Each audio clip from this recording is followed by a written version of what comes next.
तो hello guys, welcome back. कैसे हैं आप? Hopefully everybody is fine and very much continue with your studies. तो आज का हमारा टॉपिक है स्टेजेस ऑफ ह्यूमन डेवलपमेंट। ठीक है, तो इस सिलेबस में हम नेक्स्ट लेक्चर में करेंगे सो दैट आपको कोई कंफ्यूजन ना हो दोनों में और क्लियरली आपके टॉपिक्स कवर हो जाएं और इम्पॉर्टेंट हैं। यहाँ से क्वेश्चन बनने के चांसेस बहुत ज़्यादा हैं। क्लियर? तो चलिए स्टार्ट करते हैं आज का टॉपिक। तो fruit stages of human development.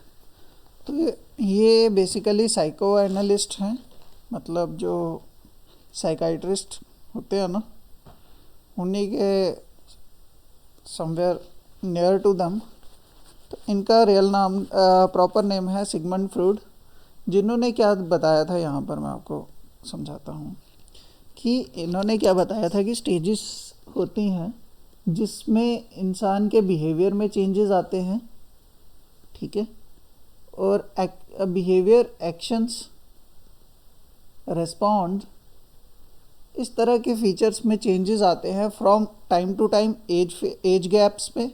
ठीक है, और डिफरेंट एजेस में हमारे जो बिहेवियर होगा, हमारी जो एक्शन होगी या हमारे जो रिस्पॉन्स हैं टू प्रेजेंट सिनारियोस, वो किस तरह से रिस्पॉन्ड होते हैं और इस तरह से चेंजेस आना शुरू हो जाते हैं। और जब वो चेंजेस एक ह्यूमन में आना स्टॉप हो जाते हैं तब वो ह्यूमन में चेंजेस, मतलब वो ह्यूमन क्या हो जाता है, एक नॉर्मल ह्यूमन बीइंग की तरह सोसाइटी में एग्जिस्ट करता है या अपने बिहेवियर में एग्जिस्ट करता है। क्लियर? अदरवाइज वो स्टेजेस हमारे पास कंटिन्यूसली चलती रहेंगी। ठीक है, तो चलिए उन्हीं स्टेजेस को हमने यहाँ पर डिस्कस करना है। स्टार्ट करते हैं हम कि यहाँ पर क्या है। सिगमंड फ्रूड क्या कहते हैं, children go through series of psychosexual stages that lead to development of adult personality. ठीक है, वो हमें इन्होंने 5 स्टेजेस में समझाया है जो हम आगे कवर करने वाले हैं। तो ओवरव्यू में क्या है कि ह्यूमन जब हम कह सकते हैं कि एक बेबी जब बॉर्न होता है, ठीक है, उसके कुछ इंटरेस्ट रहते हैं एक पर्टिकुलर लाइफ स्टेज तक। उसके बाद उसकी लाइफ में जब चेंजेस आते हैं तो न्यू फेजेस, न्यू प्रॉब्लम्स के साथ वो फेस होता है। ठीक है, न्यू प्रॉब्लम्स उसको देखने को मिलती हैं और उसके रिस्पॉन्सेज भी उस तरह से चेंजेस आते जाते हैं। उन्हीं चीज़ों को यहाँ पर हम कवर करेंगे। 5 से साइकोसेक्सुअल स्टेजेस रहेंगी जहाँ पर ये उनके नाम है oral, anal, phallic, latent and genital. ठीक है, इरोजोनस जोन क्या रहेगा जहाँ पर क्या होगा, associated with each stage serve as a source of pleasure. ठीक है, या जब हमारी थ्योरी में ये टर्म यूज़ की है फ्रूड ने, लिबिडो। लिबिडो क्या होगा, जो भी एक फोर्स रहेगी जो एक इंडिविजुअल के लिए एक ड्राइविंग फोर्स बनेगी, मतलब किसी भी सिचुएशन के लिए वो प्रोग्रेस करवा रही है या उसको प्रेजेंट करवा रही है। क्लियर? तो चलिए स्टार्ट करते हैं पहली स्टेज। पहली स्टेज में हमारे पास क्या है, ओरल स्टेज। ठीक है, ओरल स्टेज। तो ये मैं आपको यहाँ समझा दूँ कि ओरल स्टेज क्या है। ओरल स्टेज हमारे पास रहेगी जब बच्चे का बर्थ हो रहा है वहाँ से लेके 1 साल तक। ठीक है, जहाँ बच्चे के सिर्फ 2 ही इंटरेस्ट हैं। ठीक है, एक इनटेक है और दूसरा टेस्टिंग है उसका। बस उसको कोई दुनियादारी से लेना देना नहीं है, कोई उसमें वो नहीं है। यहाँ पर उसके 2 ही मतलब 2 ही काम है। एक खाना खाना है और टेस्ट को वो वेरीफाई करेगा। आपने देखा होगा कि अगर आपके घर में अगर कोई छोटा बच्चा होगा तो आप उसको खांसी की दवाई दोगे तो वो रोना शुरू कर देगा। But on the other hand अगर आप उसको कुछ स्वीट थिंग दे रहे हो खाने को तो वो खुश रहता है। ठीक है, तो यही यहाँ पर लिखा है, during the oral stage infant primary source of interaction occurs through mouth. यहाँ पर इरोजेनस जोन क्या रहेगा, सिर्फ माउथ। ठीक है, माउथ क्या है, इंपॉर्टेंट है किसके लिए, ईटिंग के लिए। Infant derives pleasure from oral stimulation by gratifying such as tasting and sucking.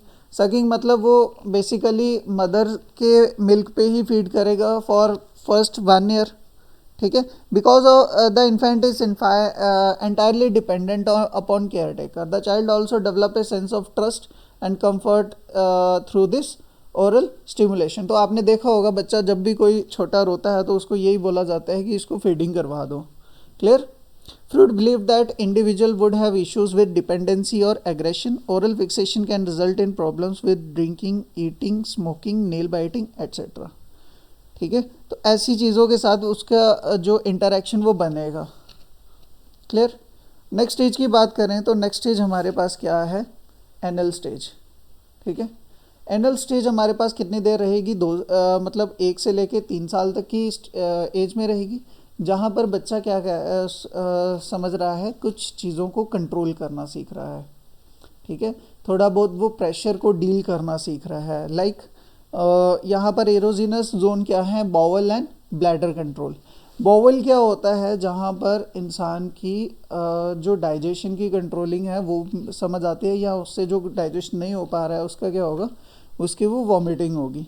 ठीक है, और ब्लैडर कंट्रोल लाइक छोटा बच्चा है तो वो क्या करता है, मतलब यूरिन यूरिन को कंट्रोल करने की ये क्वालिटी उसके अंदर बढ़ती जाती है with time.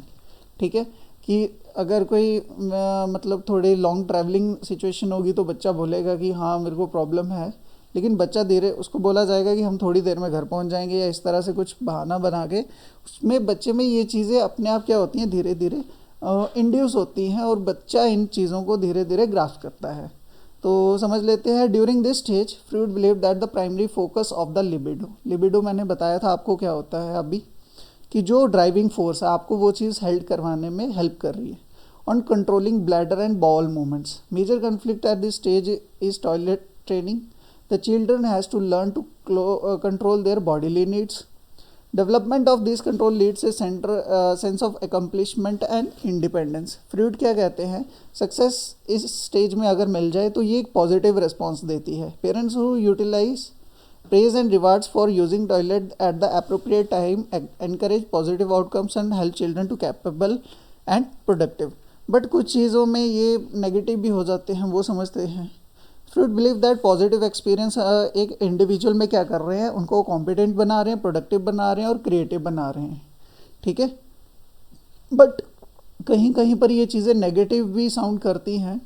Not all parents provide the support and encouragement that children needs during the stage, such as punishment, ridicule, shame, a child for accidents and so on. तो कुछ पेरेंट्स इस चीज़ को नेगेटिव वे में भी लेते हैं.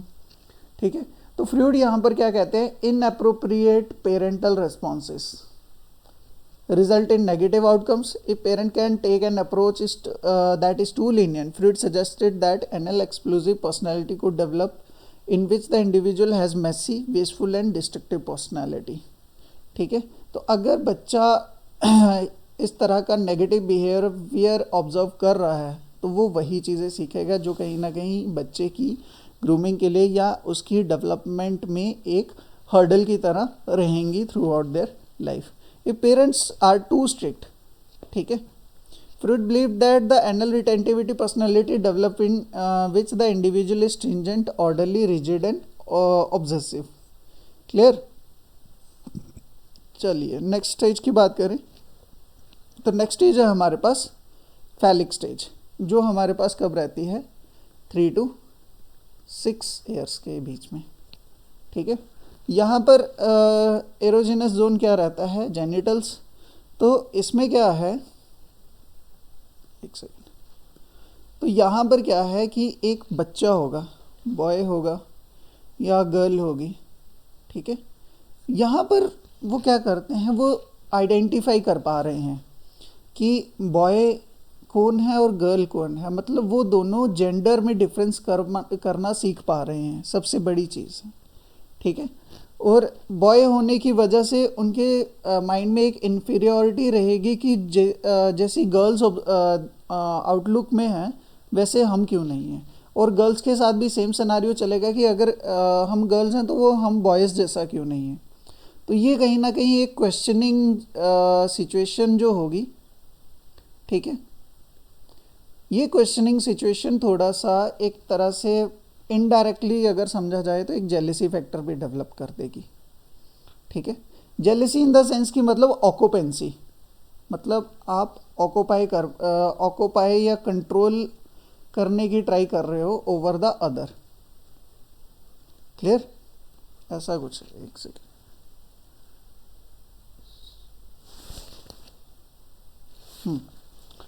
Clear?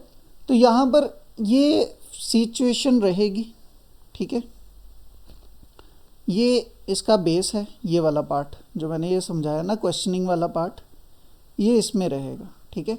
और इसी के साथ ये वाले फैक्टर्स भी साथ साथ में चलेंगे। Clear?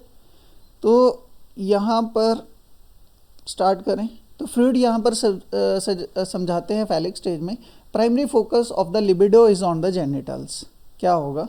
Discover the difference between male and female childrens, ठीक है।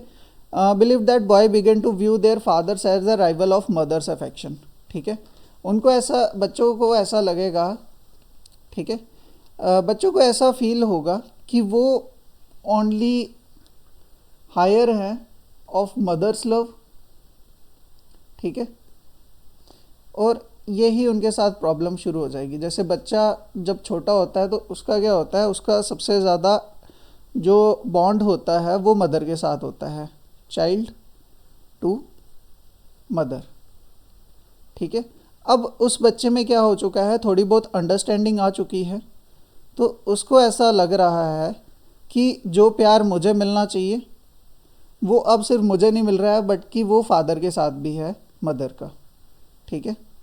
ऑब्वियसली उनके बीच में तो है, बट जब चाइल्ड के पॉइंट ऑफ व्यू से हम समझेंगे तो चाइल्ड को ये लग रहा है कि जो सारा प्यार मुझे मिलना चाहिए वो फादर को भी मिल रहा है। तो कहीं ना कहीं फादर के साथ उसके थोड़ी सी मिसकंसेप्शन रहेगी। यहाँ पर बच्चे के माइंड में ही है, ये हमें ऑब्जर्व नहीं हो रही है, बट ये बच्चे के माइंड में है, ठीक है।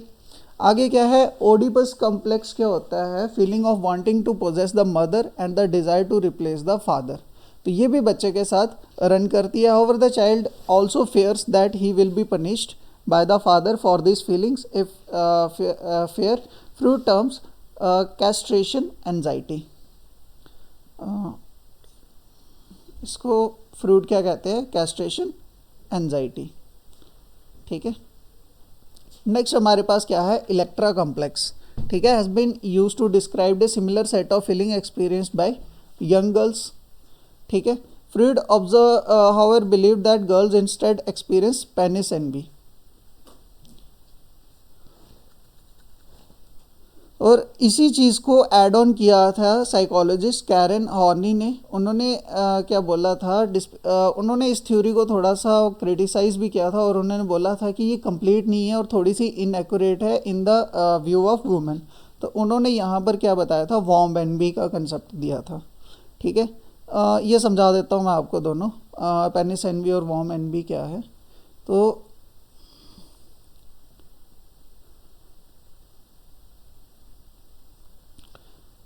इस चीज़ को समझिए, यहाँ पर इरोजिनस जोन क्या है, जेनिटल्स है। यहाँ पर हमने क्या समझा, डिफरेंस कर रहे हैं मेल एंड फीमेल में। अब मेल एंड फीमेल में ऑब्जर्व करने के लिए डिफरेंसेस कहाँ से आते हैं, बेसिकली फर्स्ट होगा आउटलुक, ठीक है। आउटलुक में क्या होगा, लाइक फेस, उसके बाद हेयर्स एंड रिप्रोडक्टिव ऑर्गन्स, ठीक है। नो डाउट हम इन चीज़ों को कहीं ना कहीं थोड़ा बहुत मॉडिफाई कर सकते हैं, ठीक है। लाइक हेयर्स अगर गर्ल्स को बॉय कट करवा दिया हो तो to some age we can confuse over the appearance, but when it comes to reproductive organs तो हम उन चीज़ों में क्लियर हैं कि रिप्रोडक्टिव ऑर्गन्स पे हम डिफ़ाइन कर पा रहे हैं कि वो बॉय है या गर्ल है। तो पेनिस एनवी का कंसेप्ट क्या है कि गर्ल्स में ये क्वेश्चनिंग हो जाती है कि उनके पास पेनिस क्यों नहीं है, ठीक है। सेम कंसेप्ट गर्ल्स के बॉयज़ के साथ रहता है। बॉयज़ के साथ क्या है, वॉर्म एनवी, ठीक है। तो वॉर्म एनवी क्या होता है, जब बच्चे ये चीज़ समझते हैं कि हम अपनी मदर के पेट से आए हैं, मदर्स वॉर्म में से आए हैं, तो उनके पास भी ये क्वेश्चनिंग हो जाती है कि हम मदर क्यों नहीं बन सकते। ठीक है, उसी को बोलते हैं वॉर्म एनवी। क्लियर? चलिए, ये है स्टेज में, ये थी आपकी फैलिक स्टेज। ठीक है, और नेक्स्ट स्टेज है हमारे पास, क्या है, that is your latent period. ये रहेगा हमारे पास 6 टू प्यूबर्टी। ठीक है, और इस पीरियड में क्या होगी, हमारे पास सेक्सुअल फीलिंग्स इनएक्टिव हो जाएंगी। दो we can difference between boy and girl, but यहाँ पर सेक्सुअल फीलिंग्स नहीं होंगी, सेक्सुअल फीलिंग इसके नेक्स्ट स्टेज में आएगी। ठीक है, तो यहाँ पर क्या है, अब बच्चे को क्या हो चुका है, मेल फीमेल का डिफरेंस समझ आ चुका है। अब ये स्टेज है कि जब वो स्कूल जाना शुरू करेगा, उसकी स्कूलिंग स्टार्ट होगी, और स्कूलिंग के साथ ही वो नए बॉन्ड्स डेवलप करेगा, नई वैल्यूज सीखेगा, न्यू रिलेशनशिप्स बनेंगे, फ्रेंडशिप होगी, एंड सो ऑन। ठीक है, तो ये सब यहाँ पर चलेगा। तो during this stage super ego continues to develop while the energy are suppressed. Children develop social skills, values, relationships with peers, adults outside the family. तो development of ego and super ego continues to the period of calm. ये ego and super ego का concept psychology में है, अगर need पड़ेगी तो मैं आपको कवर करवा दूंगा, अदरवाइज इतना कोई ज़रूरी नहीं है ये समझना। The stage begins around the time that children enter school and become more concerned with peer relationship, hobbies and other interests. ठीक है, latent period क्या है, time of exploration है with the in which the sexual energy is repressed or dormant. The energy is still present but it is sublimated into other areas such as intellectual pursuits and social interactions. ठीक है, as with other psychosexual stages, Freud believed that it was possible for children to become fixated or stuck in this phase. Fixation at this stage can result in immaturity and inability to form fulfilling relationship as an adult. तो बचपन ठीक है, Freud यहाँ पर यह समझाते हैं कि बचपन तो ठीक है, बट ज़िंदगी भर बच्चा बना रहना भी गलत चीज़ है। ठीक है, यही यहाँ पर लिखा है, fixation at this stage can result in immaturity and inability to form fulfilling relationship as an adult.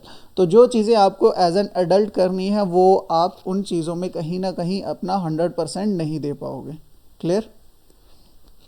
चलिए जी, नेक्स्ट स्टेज की बात करें तो नेक्स्ट स्टेज है हमारे पास जेनिटल स्टेज। जेनिटल स्टेज हमारी कब शुरू होती है, जब एक मतलब इंडिविजुअल में प्यूबर्टी हिट करती है, उसके बाद। ठीक है,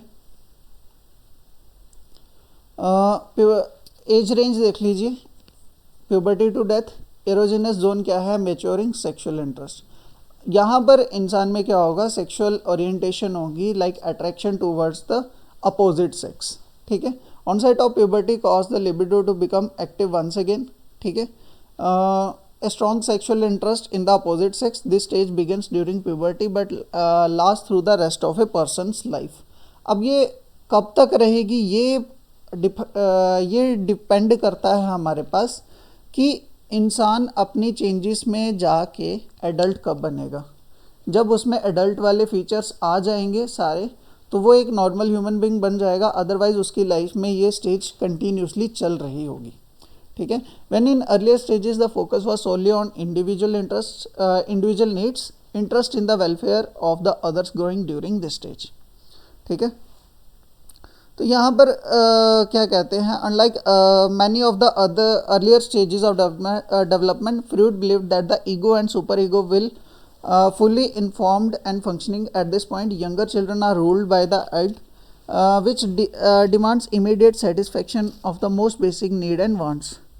Teens in the genital stage of development are able to balance their most basic urges against the need to conform to the demands of reality and social norms.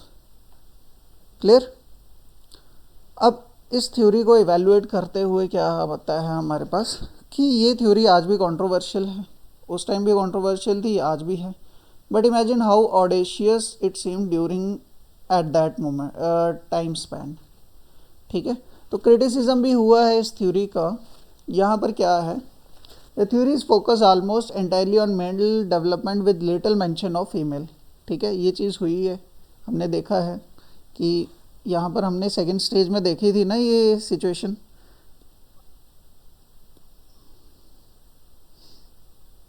जहाँ पर उन्होंने फीमेल को सिर्फ एक पॉइंट में डिफाइन कर दिया था। ठीक है, next future predictions were too vague, how can we know that a current behaviour was caused specifically by childhood experience. तो ये भी एक क्रिटिसिज्म था जहाँ पर ये समझा गया था कि ऐसा कोई कंफर्म रूल तो नहीं है कि इसी स्टेज में बच्चे में ये चेंजेस आएंगे, या हम इस चीज़ को कितना एग्जैक्टली ले सकते हैं। ठीक है, इग्नोर्स होमोसेक्सुअलिटी। ठीक है, तो यहाँ पर ये क्रिटिसिज्म किया जाता है कि ये सिर्फ हेट्रोसेक्सुअल डेवलपमेंट पे थे, होमोसेक्सुअल डेवलपमेंट में नहीं थे। ठीक है, तो इस तरह से हमारे पास ये स्टेजेस यहाँ पर इसकी कवर होती हैं।